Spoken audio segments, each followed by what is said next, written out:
You know what's shocking, guys? The fact that Lifetime has not yet made a decision to renew Witches of East End for a third season. It's just so shocking and just, it needs to happen. It needs to. Hey guys, it's Kevin again. This is going to be my review for the season finale of Witches of East End, Season 2, Episode 12, Box to the Future, and Season 2, Episode 13, The Gathering. And I was planning on doing this separately, but I decided I'd combine this into one review because, really, this episode worked better as one episode, and holy shit, this was such a good finale. And in my opinion, guys, I know what you're saying, oh, this was the last finale you watched, that's why you think this. This was the best summer finale. Like, seriously. Out of all the summer finales I watched this year, this was the best one. Such good conclusions here. Such good cliffhangers. It did everything a finale should do. It made you excited for the next season. It made you want to, can't wait for the next season. I cannot wait for the next season. Hopefully there is one. There better be one, because I'm going to be really upset if there's not. And let's just get to this episode. So we're going to get to the first part and the second part, and we'll, as I said, I'm combining reviews. So let's just get to it. So Killian, as we remember, had that very difficult choice of is he going to drink the poison. And he ends up drinking the poison that he got from the witch doctor, which causes him to collapse after becoming woozy. And that was just really big. I thought that was an interesting way to start the episode. And Joanna and Wendy are sharing a drink of their own. And Wendy finds a bottle of liquor in the stables. And the two are wondering about what life would have been like had they stayed in Asgard. Though they are okay, with where they are due to their ability to make the best of a bad situation. And I thought that was a very well done scene. It really shows how much these two love each other as sisters. I thought that was a very good scene. And Joanna's comforting Wendy over her desire to see the king dead, reminds her sister that while they need to stop their father from doing any more harm, this revenge isn't going to magically undo the hurt they suffered at his hands over the years. So Joanna goes after the box, and Killian then has a vision where he meets, and this was really weird what happened here. Basically, Killian has a vision where he sees Freya in a candlelit blue ting field, and the two are embracing. And basically, remember, he thinks that she's dead. He doesn't realize that Freya's alive. So he learns that she's still alive when she gives him a large red flower. She tells him to go find Ingrid and leave. So I was kind of wondering, is this actually happening to Freya? Is Freya actually sending him this letter? I wasn't sure if she was. I wasn't sure if this was true or not, but I thought that was just a very well done scene in my opinion. Really good stuff there. So Killian calls Ingrid to come over and get her to come over because he's in a really bad condition, but Ingrid has something else to worry about besides the fate of Killian, because Frederick informs the king that he suspects Ingrid isn't being honest about her desire to return to Asgard. And I was kind of wondering, what side is Frederick really on? Is he on the king's side, or is he on Ingrid's side? Turns out that Frederick is very naive right now. He does not realize what the king's actual plan is. He does not realize that the king is a very monstrous person. Like, the king is a monster. He really is. We'll talk about why when we get a little bit later in the episode, but he really is a monster. So the reason that Frederick isn't sure she's returning to Asgard is because she's been associating with Bastian, who is the man Dash was while in Asgard, and he believes that she could be swayed to stay in town rather than come with them. So the king reverts back to his old Tommy form, and that was just really big what happened there. So Wendy wakes Freya up to tell her that she lost the key to the time door, and we get a really funny scene here where she's lost the key. The two do try to find the stable, but a quick chance to locate the key's energy reveals that it's not anywhere near them. Freya gets shut down when she suggests picking the lock on the time door, and just any scene that Wendy is in is just so funny to watch. Really, it's so funny. And Freya knows how to pick a lock. That was interesting. I like seeing this sort of, like, rebellious Freya is definitely much more rebellious than I thought she was, definitely. So I thought that was really funny. So across town, Joanna feels as if she's being followed by something, and she sends a beggar woman to the bar to get a drink on her. And it turns out that her feelings of paranoia are correct, because Tarkoff has been lurking in Baltimore, followed her hoping she would lead him to the box, which we knew. And, now she knows that Tarkoff's alive. So that made me think, okay, this episode's about to get awesome. Definitely, that made me think that. So Ingrid visits Killian because obviously he's in danger. He needs her help, and she visits Killian and brings along Ludus Root, which is a remedy designed to draw out toxins. and it's supposed to slow down the poison in his body, but since it's not a cure-all, he's got to administer the dosages himself while she's gone. So the king goes to Dash in Tommy's skin and basically tries to trick him here. And I thought this was a genius plan the king came up with. I gotta say, while the king is a very monstrous villain, and he's a monster basically, he's not a villain you like at all. His plan really is genius. He's a very compelling character. He's a good character to watch, and he's not at all a bad character. He's a very good character in my opinion because of how much of a force to be reckoned with he is. So I thought he was definitely a really good character.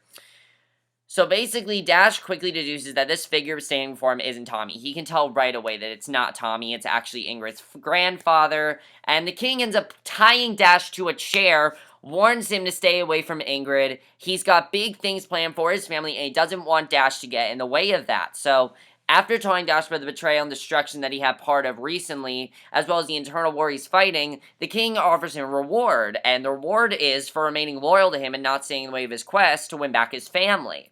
So, I thought that was an interesting twist there, because, Dash and Killian, it didn't end up well between them, so, he wants them to sort of make amends, and I thought that was a very well done scene. I was wondering what, Dash was going to do. So, meanwhile, we see Raven. Now, here's the thing with Raven. I really feel, at this point, I felt that the thing that she did with Dash, that whole tryst that she got into with him, the whole really weird, fucked up sex acts that they've been doing, was her trying to cover up the fact that she's on to him. And this next scene really made me feel that, because Raven learns Fairhaven's occult history from a colleague, and Ingrid goes to Dash's, where she hears about the visit from her grandfather, and Dash is ready to bring down, about her grandfather. So Dash is really ready to kill the king at this point. However, first they're going to have to reconstitute the journals that Ingrid had them burn, with the purpose finding a very powerful and dark enough spell to send the king back to where he came from. So, over in the cemetery, Joanna takes the box from her past self. We see the flashback, so she's right where she needs to be. Right where she needs to be, and I thought that was a very well done scene because, that was her main goal here. However, she ends up losing it to Tarkoff. He confronts her, grabs it, and disappears. So she doesn't get the box that she needs. So I'm like, oh shit, this is not going to be good in the end. So Wendy and Freya then run into Edgar, Poe, in the bar. And Freya, of course, can't believe she's seen Killian before her. Makes a fool of herself because she keeps calling him Killian. And it was a really funny scene to watch because you can see that it's not Killian at all. It was really fun to watch, but also really sad to watch. They do spot the key, though, on a nearby table while hiding the clothes racks. They're not able to get it because past Freya knocks it on the ground before picking it up and putting it in her cleavage. And Ingrid allows Dash to keep the reconstituted journals as his place so as to avoid the prying eyes of the king, only for him to open them up as soon as she leaves, and meanwhile Killian's having another vision of Freya. Now, this time he is encouraging him to take, his vision of Freya, she is encouraging him to take the Ludus route and give himself a fighting chance, and he does just that. And that was huge what happened there, because although he's still more weak than he would like to be, he still takes it, and even though he knows that Freya's alive, I thought that was just really, really big what happened there, definitely. I was very surprised at what happened, and just, wow, really big stuff there. So, Joanna, Wendy, and Freya reconvene at the bar where they swap their stories of defeat, and Wendy realizes they have a shot at getting the key if they play with the boundaries of history. So, this kind of made me feel something. If they change something in the past, and like it is in the present. Oh, also, one other thing with what's going to happen if they don't get back in 24 hours, we found out what's going to happen. They are basically going to liquefy into blood. They're going to start having a lot of blood, all their skin's going to come off, and it's just going to liquefy. And in 6 hours, in 12 hours, the time door will be gone. And then 6 hours after that, they'll disappear forever. So that was huge. I thought that was a really good twist because I was very interested in seeing what was going to happen in those 24 hours. And I was really wondering, is this not going to work out for them? And for a while, I didn't think it was going to. At this point, I didn't think it was going to work out for them. So Wendy ends up using her knowledge of Poe hitting on her the night she died and Poe's loyalty to Freya in order to get the key back. So she sends him over to pass Wendy. He gets handsy enough to snatch the key from her chest. Joanna, though, finds herself confronted by Tarkoff outside, where he suggests they defeat the king once and for all and rule Asgard together as its newest king and queen. And that's basically what Tarkoff's plan is. Now, here's the thing. Tarkoff is nowhere near as bad as the king. However, if it makes any sense, he's just as bad because he ends up basically kidnapping Joanna, tying her. He literally ties her to the bed. She rejects the idea, and she's like, you know what? I don't care what you say, but we're never going to be together. So, seriously, Tarkoff, let it go. She doesn't like you. She doesn't. She's still getting over the death of Victor. She still is. You know, we know that she hasn't gone over that death yet. I think she's still sort of, trying to figure out if she's bisexual or not because that thing with Alex, I'm still trying to figure out what happened there. They have not brought that up yet, but I feel they are going to bring that up again. So definitely I don't feel that Joanna should be in a relationship right now, and I knew this was not going to work out for her. So then back in East End, Raven shows up to Dash's to talk about one of her latest findings on Archibald Browning. She presses him for information since the occult aspect of Fairhaven is town knowledge, and he acts as if this is the first time he's hearing any of this. He's like, what are you talking about?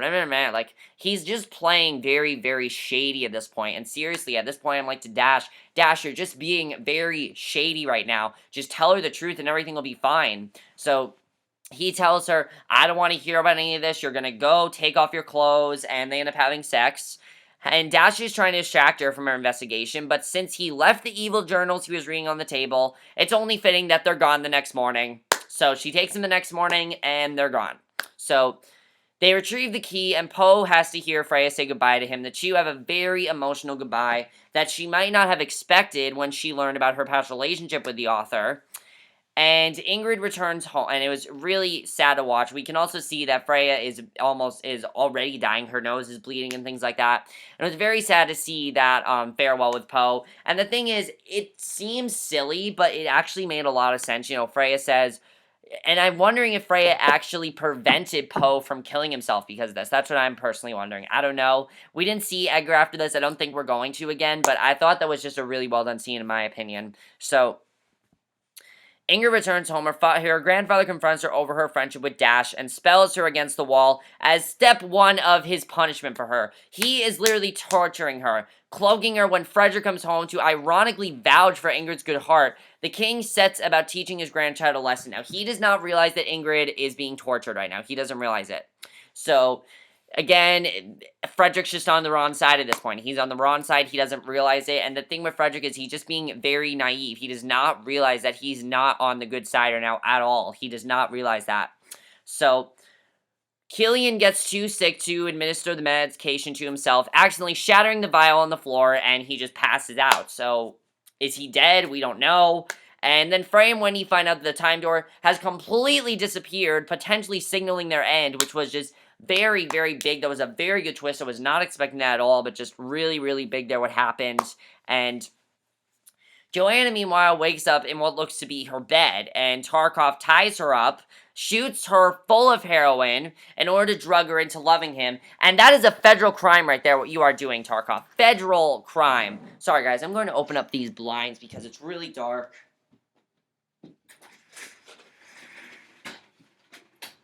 Sorry, guys, I'm just fixing the lighting a little bit. But, that is a federal crime, what you did, Tarkoff. Like, you cannot, make up for that. That was a federal crime, and you know it. You know it was a federal crime. So, I thought that was just a very well done scene, in my opinion. Just a great way to end the first half of the episode. And now let's get to the second half of the episode, which was the actual season finale. But I counted this as one episode because it works better as one episode.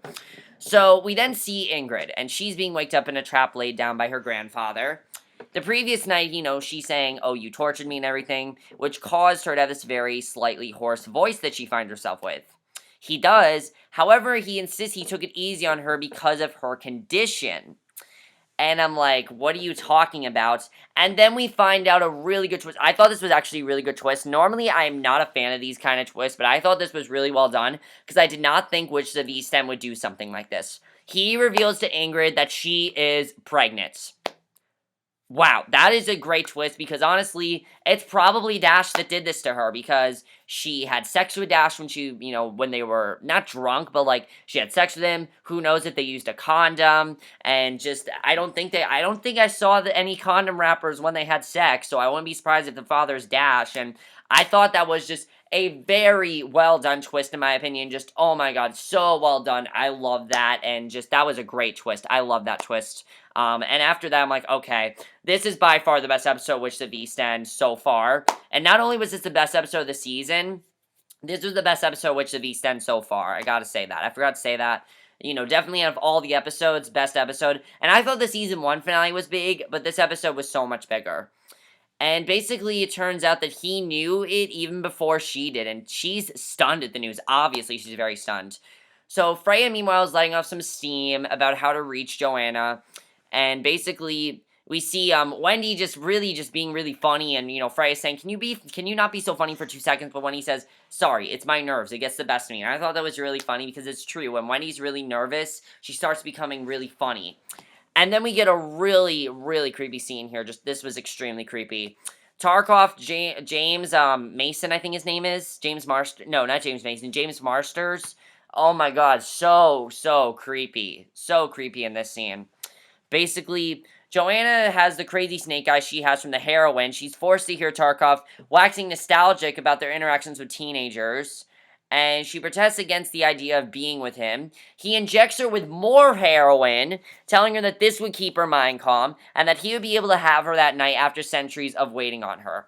And again, while he does really want to be with her, he's not doing it in the right way at all. So I thought that was just so wow. That was just like a wow moment. Really, it was. I was so surprised what was going on there. I was surprised with how far, I wasn't surprised with how far Tarkoff is going, but I was surprised with how far the show went. I did not expect the show to go as far as it did, because I actually thought Tarkoff was going to rape her. I really felt he was.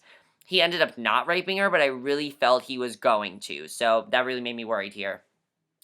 So then Raven's colleagues inform her that the black goo found on the floater matches the goo found in Dash's fireplace.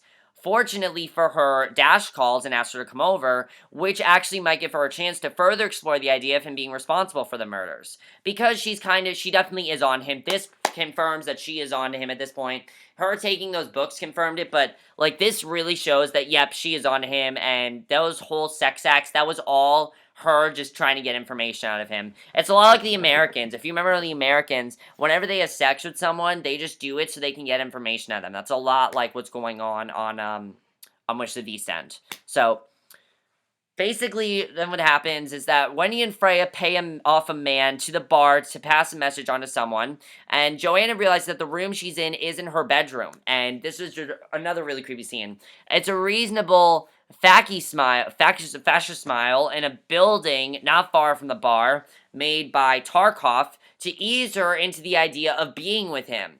So Tarkoff goes to find a dealer since he ran a heroin to give Joanna because, you know, he's almost out, so that was definitely huge here, and I thought that was just so big. So then Ingrid finally learns about what the king's actual plan is. His plan is not only to take her powers away, but take powers away from the entire family, powers that he insists weren't meant for them to have. And I was wondering if he actually was going to succeed. I was wondering if that's this finale should end, because it's a huge finale. They promised it to be a huge finale, so I was wondering if it was going to end like that, because I think it'd be really interesting if it ended like that, but it ended up not ending like that, you know. I didn't know how I felt at first about it not ending like that, but I still thought that just awesome. Just that plotting is just awesome. And I was thinking it was going to end like that, but I'm not going to say how it ends until we get to it. But basically, that was definitely really interesting there. So, the previous night, he ended up taking Ingrid's, and when she tried to use her power, Frederick sneaks up behind the king with a dagger in hopes of being the one to kill him. Yes, Frederick at this point wants to kill the king because he knows what he did to Ingrid. He knows at this point, and he wants to save the family, but it doesn't work out so well, because I thought the king was honestly going to kill Frederick in this scene, because the king used his newly enhanced power to make Frederick stab himself before leaving. And Frederick basically, you know, is stabbed, so that's obviously not good. And that was definitely really big here, what happened. So I thought that was definitely really interesting what ended up happening. And meanwhile, over at the Gardner estates, Dash is trying to steer Raven into another one of their little sex games. However, she's done with that. She is not going to do these little sex games with him anymore. She's not doing that, because instead, she tells him that there's a search warrant at his house and informs him that there are 5 federal agents waiting outside his door. And again, Dash is acting like he doesn't know what the fuck she's talking about. You can tell that definitely Dash is responsible for this. You can just tell by the way he's acting. But he's acting very like, oh, I didn't do anything. Don't suspect me. It was not me. I swear to you, it was not me. And that scene was just really again, it really makes Dash seem like a very shady guy, and I liked how, they made Dash sort of like a villain in this episode. We'll get to how, but like, wow, that was just big what happened there. So Frederick ends up healing himself, though there's still the whole matter of needing the journals to bring down the king, which means that the two will have to go to Fairhaven, and once they get there, Ingrid's disappointed in Dash for reading the journals, but Frederick actually says it's a good thing that he read the journals, because Frederick can actually do a mind spell and extract the right information to help their cause. However, before it begins, Dash confesses to everything with Raven and promises to protect Ingrid from any coming legal onslaughts. So I was glad that he told Ingrid about that because she had to know. And the spell itself consists of Dash sitting in front of Frederick and Frederick placing his hands on Dash's head, with the information he retrieves coming through his arms and into his brain and out his mouth. And Ingrid's job is to translate what she hears and get Frederick's attention when he crosses the right subject matter, which takes a while but eventually happens. But the requirements are the dagger, the traveler, the bridge, and the key, aka the 4 bow chimp women. The 4 bow chimp, because Ingrid's the key. I think Joanna's the traveler. I'm pretty sure the dagger is Freya and the bridge is Wendy. I'm not entirely sure, but that is what I think it is, at least. So just then, the man that Wendy and Freya paid to pass a message along, and I thought this was a great twist. The exorcist basically knocks on the door, gives Ingrid the message he held on for the past 160 years, and basically gives it to her. So back in Baltimore, Wendy turns into a cat with the intent of sniffing Joanna out, and the plan is for Freya to meet them in an alley by the time door, with the thinking being she'll be most protected this way. So while trying to sneak out, Freya notices Tarkoff buying heroin, and she ends up following him. So Poe is nipping at her heels, and Wendy locates where Joanna is being held and finds herself able to sneak into a room since Tarkoff cannot read animal minds. She hits him with a log. That was hilarious when she did that. Injects him with heroin before destroying the talisman that was holding Joanna to the bed, running for the alley to meet Freya. Freya, though, is already feeling the effect of being in the past. She begins bleeding out, urges Poe to go on without her. She doesn't want him to see her this way, and as the two are about to part, she assures him, and I really like this scene, she tells him she'll see him again in another life, and that their love is something that will continue on for centuries to come. And I'm wondering if she prevented his death. As I said, I'm wondering if she did. I don't know if she did, but I thought there was just such a well-done scene. Great way to end the, Edgar, subplot there. So, basically, they're now out of the 1800s. And basically, Freya makes it into the alley where the door is, and she warns Joanna and Wendy of Tarkoff being on their tail because Tarkoff is still there. Ingrid opens the new time door. Joanna throws a wagon in front of him. The women are about to make it back to East End in one place. However, Tarkoff is basically trapped there for the rest of his life. So I thought that was a good way to end Tarkoff's storyline because honestly, Tarkoff was just a creep. He really was. He was just a real creep. He almost I thought he was honestly gonna rape Joanna. He probably would have. He probably would have if they wouldn't have stopped him. So he probably would have done that. And plus, here's the thing, Tarkoff has no idea what's going to happen to him. He has no idea he's going to liquefy and he's going to die, and Tarkoff is basically trapped there forever. So, I thought that was a good way to end his character. Even though Tarkoff was a side villain, it was good to see him get his, get his just desserts. I thought that was very well done. So, thereby defeating the entire purpose of them being in the Baltimore in the first place. Basically, Joanna dropped the box and scrambled to the door, so them being in Baltimore in the first place was pointless, pretty much. However, the boat jump victory isn't quite as satisfying as what it could have been. Because the king ends up kidnapping Wendy. They get there, he kidnaps Wendy, places her into a similar trap to what Ingrid was in earlier, taunts his least favorite child, comparing it to a cat with how her affection is never genuine, and I'm wondering if that's maybe how Wendy can turn into a cat, because the king turned her into the cat. I'm wondering if he did.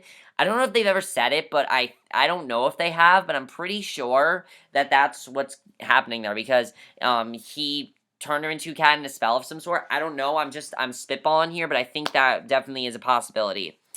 So, basically, he taunts Lee's favorite child, and once she insults him back, he smacks her, begins preparing for the first round of torture. However, Ingrid informs Joanna and Freya that the spell she found in the trio quickly find Wendy and Jude chanting related to their position in the family. And at this point, we don't know where Frederick is. Frederick is not there at this point, so, we don't know. I thought Frederick was going to be there to, like, help kick the king's ass, but he's not there. And Ingrid's the key, Freya's the traveler, Joanna's the dagger, and they're not able to penetrate the circle Wendy finds herself in, thereby unable to hurt the king with their magic. Joanna breaks her sister out of the prison, and the four pelt the king with their magic. It's such an awesome scene. Just the effects in the scene were so well done. So graphic, but so well done. He's begging for his life. He's like, "You cannot stop me! My power is so much greater than you!" And she hears about his motivations for taking the poison from Ingrid, and basically that's what ends up happening after this. So the four pelt the king with their magic. He begs for his life, but they don't stop until a soul has been vanquished. So, yes, they stop the king, and it seems like everything's okay. However, there's still more to do in the episode. The episode is definitely not over yet because there's a lot more to still process, and I like that. It seemed like it was over, but it wasn't over. So Freya and Ingrid go on to check on Killian, who they find dead in his bed. She hears about his motivations for taking the poison from Ingrid, and Freya kisses Killian and brings him back to life. The two expectedly begin pawing each other, but that joy is very short-lived because Ingrid receives a call that Dash has been arrested for murder thanks to the DNA match. And his obvious motive, which is his obvious motive, obviously, he's been arrested. I was glad to see he was arrested. And I was glad to see that Raven's like, nope, I'm not taking shit from you this time. It was a very well done scene when Raven arrested him, because you could see that she's done with this happening. So, basically, she knows that he's arrested, so I'm wondering what's going to happen with Ingrid, because I'm pretty sure that Dash is the father. I'm pretty sure he is. I don't know if he is, but I'm pretty sure that Dash is the father. So back at the house, Joanna's trying to call Frederick, and again, we didn't know where Frederick was, because he wasn't allowed to participate in the spell because of how dangerous it would be for him. However, he was dead. Frederick is dead. Somebody killed Frederick, someone broke into their place, stabbed him to death, and they wrote death to witches in his blood beside him. So, the question is, who killed Frederick? That's what I want to know. Who killed Frederick? And, wow. Who killed Frederick? And also, I forgot to say, Killian and Freya, being back together, it was really great to see. It was very well done. Very Romeo and Juliet-esque, definitely, because, he took that poison for her, and it was kind of a reverse Romeo and Juliet thing, so I thought that was really cool the way that happened, and I definitely really enjoyed it. So, Wendy is very upset about, Tommy's dead body. She realizes that basically and if you think about it, Wendy is the one that got Tommy involved in this, because she told him he was a witch, and she feels really upset about it, just because she altered his fate and getting him as mixed up as he was. So to make amends, she ends up sacrificing himself, for him, and gives him her one last remaining life, and I knew that Wendy would give up her life to someone. I knew it, because they kept referencing Wendy has one life left, Wendy has one life left, and every time they did, I kept thinking, on this finale, she is going to give up that life, and she did. So I was very happy that she did, because I predicted that. So Wendy now has a black necklace, mourns for her sister with Tommy, and Joanna sees the end result, so she sacrificed herself, and Wendy's dead. So Wendy being dead, I think, is actually a good twist, because out of the four Beauchamp sisters that we don't need the most, the one we don't need the most is Wendy. Wendy had a lot of closure in this episode, too, so I don't know if Wendy's actually going to come back. I really don't know if she's going to come back. I definitely don't think she's going to, because of what happened at the end of the episode, so Killian does end up visiting Dash in jail, and this was a very well done scene. You think that it's just going to be a confrontation in jail. He feels like he's already won since he came back to life and possesses everything he ever wanted, so he doesn't think he can be angry at Dash anymore. However, Dash is pissed, completely pissed. He says he needs his help, reaches out to grab his brother by the shirt, and after doing some chanting, Dash gets himself and Killian to switch bodies. Wow, he completely switched bodies with him, which forces Killian to go through the legal system while being locked away in a tiny cell. Dash gets the freedom, Freya, and the life that he wouldn't have had he stayed in the cell and done his time. So, that was such a well done scene, because now we have this whole thing of, Killian being trapped, Dash being with Freya, and Freya has no idea about it. So I thought that was really just an awesome twist, great way to end the episode.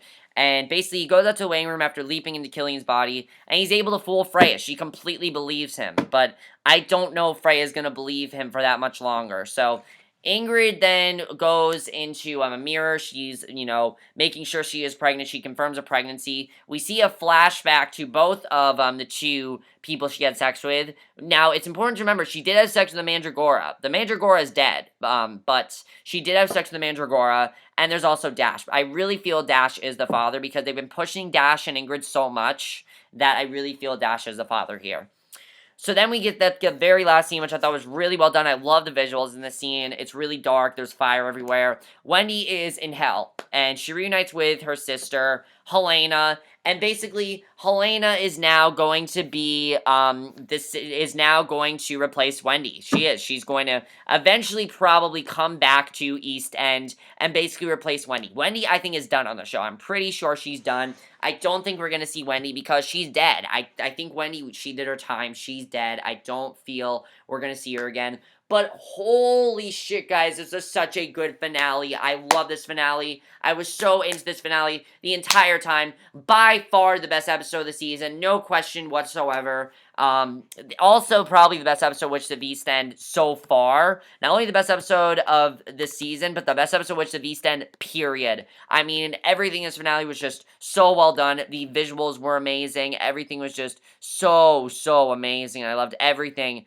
about this premiere. I really thought it was fantastic. And season 3, this show better get renewed for season 3. I swear, if this does not get renewed for season 3, I don't know what will. I don't know what will get the show renewed for season 3. It better get renewed for season 3. It better, because I really want the show to get renewed for a 3rd season. It better get renewed, and I just really hope it does. It really will make me happy if it does. Let's talk about a few things in this finale. Now, Killian Dash. I love this twist now of Killian Dash switching bodies, because we now have Dash back to being his evil self. He even said that he was his evil self. You could see him being very sketchy, and he thinks he's taking the easy way out right now. Now, he's not back to his evil self. However, he is just taking the easy way out, and this is not going to end well for him, because somehow Killian is going to tell Freya, hey, I'm in Dash's body. Obviously, he's going to tell her somehow, so I'm wondering what's going to happen there, if Freya's going to realize. I think Freya will eventually realize, because Dash already is not acting like Killian. Killian has never called Freya babe, so I don't think that, I think Freya can already tell that it's not actually Killian. I think she can already kind of tell.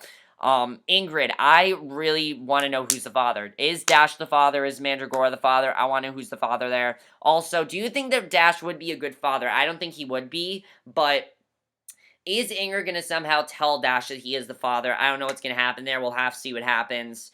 And now Helena being back. Helena being back as the next sister really confirms that Wendy's time is done and Helena's taking over. I feel that Helena and Wendy, it is going to be a rough time for them. And Maggie Friedman said this, who is the writer of Witch of the East End. She said that there's going to be a lot of tension between them. However, Helena is going to eventually come back into East End with Joanna and Freya and Ingrid, and basically that's going to be the show now. It's going to be Joanna, Freya, Ingrid, and Helena. So let's talk about the season. Season 2 of Witch of the East End has been amazing, and this has definitely changed on my top 10 summer shows. This is now, like, number 4. Like, this show is just so awesome. This is by far one of the best supernatural shows on TV. This season just got so good, especially after episode 8. It just got so amazing after that.